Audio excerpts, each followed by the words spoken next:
Hi friends, అందరు బాగున్నారా? మేము బాగున్నాం, మీరు కూడా బాగుండాలని కోరుకుంటున్నాం.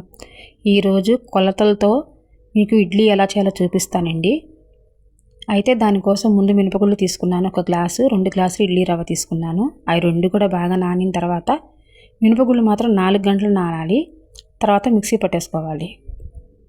రవ్వ కడుక్కున్నాం, మనం పక్కన పెట్టుకున్నాం కదా, ఈ మిక్సీ పట్టిన మినపప్పు ఆ రవ్వ 2 కలిపేసుకొని పక్కన పెట్టేసుకొని రాత్రంతా పులవనివ్వాలి.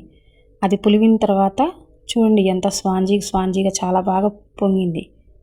తర్వాత ఇడ్లీ రేకులు తీసుకొని దానికి నూనె కానీ నెయ్యి కానీ ఏదో ఒకటి రాసుకోవచ్చు, ఇడ్లీ పెట్టేసుకోవటమే. తర్వాత ఒక 5 నిమిషాలు ఇడ్లీ ఉడికిన తర్వాత మనం తీసుకొని టిఫిన్ చేయటమే. చూడండి ఫ్రెండ్, ఎంత బాగున్నాయి ఇడ్లీ, చాలా మెత్తగా దూదిలాగా ఉన్నాయి. మీకు ఈ వీడియో నచ్చిందని అనుకుంటున్నాను. నచ్చినట్టయితే లైక్ చేయండి, షేర్ చేయండి, సబ్స్క్రైబ్ చేయండి. కొత్త వాళ్ళు ఖచ్చితంగా సబ్స్క్రైబ్ చేయండి ఫ్రెండ్. పల్లీ చట్నీ కూడా మీకు కావాలంటే ప్రిపేర్ చేసి చూపిస్తాను. Bye friend, bye. ఇంకో వీడియోతో మళ్ళీ